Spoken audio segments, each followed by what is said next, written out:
Ming Guangwu memandang Feng Tianxing dengan curiga. Apakah kamu tahu di mana Putri Kaisar Iblis? Feng Tianxing sedikit mengangguk, lalu menarik Ming Guangwu kembali ke meja, berpikir sejenak. Masalah ini benar-benar perlu ditangani segera. Meskipun sang putri tidak punya waktu untuk menggunakan barang-barang ini sekarang, mungkin di masa depan, dan sang putri ada di tangannya sekarang, tidak akan ada waktu baginya untuk mengobrak-abrik perpustakaan sumber daya. Tetapi jika di masa depan, ketika dia tidak bisa melindunginya dan dia harus memberikan sumber daya ini kepada iblis lain, semuanya akan menjadi masalah. Untuk iblis seperti Ming Guangwu, posisi mereka terlalu terbuka. Melihat dunia rahasia ini lagi, itu jelas merupakan cara yang dilakukan oleh para senior Ming Guangwu untuk melawan pengawasan semacam itu. Kamu tunggu aku sebentar. Setelah selesai berbicara, kesadaran Feng Tianxing kembali ke tubuh iblisnya. Dia menggerakkan tubuhnya sedikit tidak biasa. Feng Tianxing menyingkirkan penampilan ganas iblis itu, dan berpura-pura menjadi iblis biasa, dengan pikiran. Dan datang ke perbatasan arus Feng Ming wilayah. Menyapu pikirannya sedikit, Feng Tianxing menemukan bahwa Feng Ming sering memantau sang putri. Prajurit manusia yang tampaknya biasa-biasa saja berpatroli, tetapi sebenarnya mereka adalah yang terkuat setelah Feng Ming. Dengan orang-orang yang bertanggung jawab ini, sang putri tidak akan memiliki masalah untuk saat ini. Meskipun Feng Ming memiliki yayasannya sendiri sekarang, dia sangat berhati-hati dalam menjelaskan kepadanya sebagai seorang master. Dia langsung berangkat dan datang ke istana Feng Ming. Tolong beritahu saya bahwa seorang teman lama yang mulia Feng Ming ada di sini untuk berkunjung. Umat manusia melihat lebih dekat ke Feng Tianxing, dan kemudian berbalik untuk melaporkan. Feng Tianxing dapat mengambil kesempatan untuk mengamati sekeliling. Ketika dia melawan Feng Ming terakhir kali, dia memusatkan seluruh perhatiannya pada Feng Ming, tetapi dia mengabaikan detail ini. Kemanapun dia memandang, mata Feng Tianxing menunjukkan persetujuan. Ini adalah aula utama tempat urusan resmi ditangani, dan juga merupakan tempat paling nyaman untuk menemukan Feng Ming. Sebagai wajah Feng Ming, tidak banyak dekorasi secara keseluruhan, dan bahkan mengungkapkan kesederhanaan di mana-mana. Setelah melihatnya, Feng Tianxing bertanya kepada umat manusia lain yang datang menggantikan penjaga. Feng Ming berurusan dengan hal-hal di sini. Apakah terlalu buruk? Umat manusia tersenyum. Apa yang kamu bicarakan? Aturan yang ditetapkan oleh patriark kita.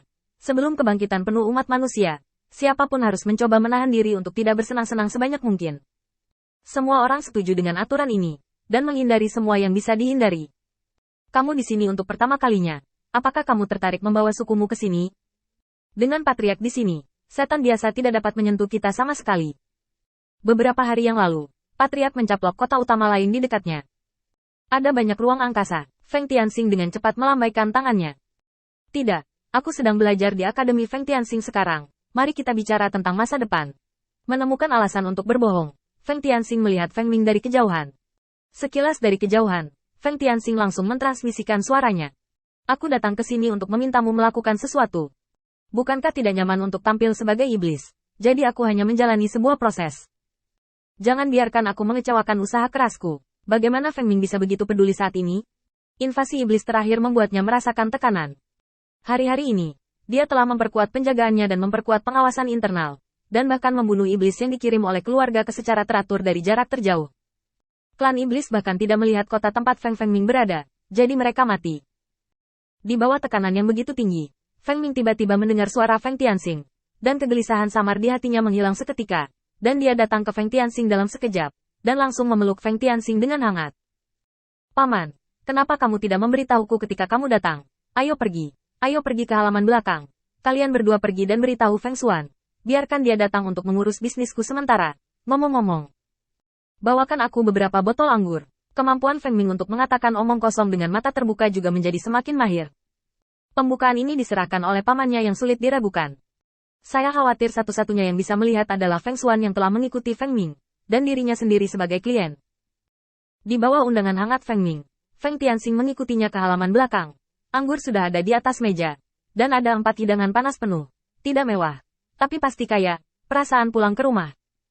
Feng Tianxing duduk dengan tenang, mengeluarkan cincin Sumeru dari tangannya dan meletakkannya di atas meja. Feng Ming, berikut adalah beberapa pengalaman latihan yang telah saya rangkum. Tetapi Anda juga memahami bahwa ada pepatah. Master memimpin pintu. Latihan terserah individu. Dan Anda perlu menemukan metode latihan terbaik untuk latihan di masa depan. Metode latihan saya tepat untuk Anda. Itu tidak lagi menjadi referensi bagi Anda. Anda dapat memberikannya kepada orang lain untuk berlatih ketika Anda tidak membutuhkannya. Ada juga beberapa sumber yang baru saja saya rencanakan dari Jie Luo. Saya terlalu malas untuk mengambilnya. Dan aku akan memberikannya kepadamu bersama-sama. Kata-kata ini benar atau salah, tujuan utamanya adalah membuat Feng Ming menerima hadiah dermawan ini darinya.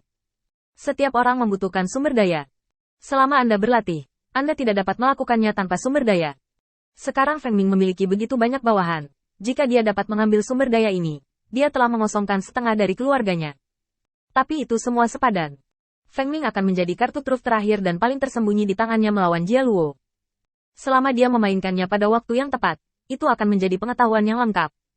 Saat Feng Ming mengambilnya, Feng Tianxing mengatakannya. Sebenarnya, aku punya satu hal untuk memintamu datang ke sini kali ini. Tidak nyaman bagiku untuk pergi ke sana sendirian. Kamu harus membantuku memandu jalan. Begitu dia mendengar bahwa tuannya membutuhkan bantuan untuk sesuatu, Feng Ming tidak peduli untuk melihat cincin sumi, dan dengan cepat meletakkannya di tangannya. Tuan, tidak apa-apa untuk mengatakannya. Feng Tianxing melambaikan tangannya. Ini juga masalah kecil. Di mana gadis iblis yang kukirim oleh sudut terakhir kali? Ada sesuatu yang ingin kutanyakan padanya. Lagi pula, lingkunganmu juga berjaga-jaga. Agak merepotkan bagiku untuk masuk dengan gegabah. Nyatanya, tidak terlalu sulit bagi Feng Tianxing untuk menyelinap masuk secara diam-diam, dan tidak akan mempengaruhi apapun jika dia mengambil barang-barang itu dan pergi. Tetapi pada akhirnya, dia masih perlu memberikan rasa hormat yang cukup kepada muridnya. Lagi pula, dia berada di wilayah Feng Ming. Ketika Feng Ming mendengar tentang ini, dia dengan cepat menjawab. Berapa lama tuannya akan pergi? Tidak ada yang salah dengan murid-muridnya. Feng Tianxing berpikir sejenak, membuka toples anggur di atas meja dengan santai, menuangkan segelas, menyesap agak nostalgia, dan kemudian berbicara. Karena kamu mengatakan bahwa kamu harus membuat bawahanmu hemat dan membiarkan mereka cukup santai, tetapi kamu telah mengabaikan satu hal. Pergerakan kerabat dan teman sebenarnya sangat penting dalam banyak kasus. Banyak informasi dan ide keluar selama percakapan. Jadi, kali ini Anda dan saya harus memberi contoh bagi mereka.